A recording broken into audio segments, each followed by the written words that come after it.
Ak by som chcel svoj pohľad na rodinu, tak myslím, že charakter rodiny je jasne definovaný v našej spoločnosti a má aj určité funkcie spoločenské a biologické. Vieme, že základom rodiny sú rodičia, ktorí sú otec a matka a ich deti. Ten trend rodiny sa samozrejme historicky menil, niekedy boli trojgeneračné rodiny, dneska je to trošičku zložitejšie. A vieme, že rodina má veľmi podstatný vplyv na formovanie potomstva, formovanie detí.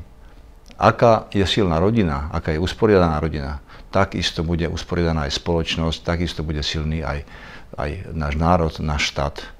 Pokiaľ v rodine sú nejaké nezhody, nezrovnalosti, toto všetko sa potom prenáša samozrejme aj do spoločnosti.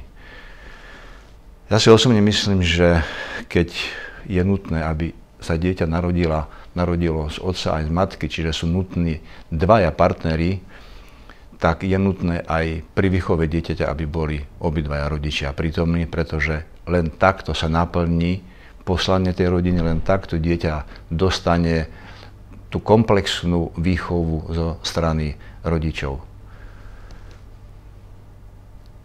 To, čo vlastne to dieťa dostane, to je vlastne budúcnosť naša. Budúcnosť rodín a ako tie rodiny budú vyzerať, tak bude aj vyzerať budúcnosť nášho štátu a nášho národa. Vzhľadom k týmto závažným problémom ja si myslím, že referendum je veľmi závažná udalosť v spoločnosti, nielen pre súčasnosť, ale hlavne pre budúcnosť našich ďalších generácií, aby sme ostali na princípe tradičnej rodiny, tak ako sme boli na ňu zvyknutí, aby sme neporušili jej základnú charakteristiku a základnú úlohu.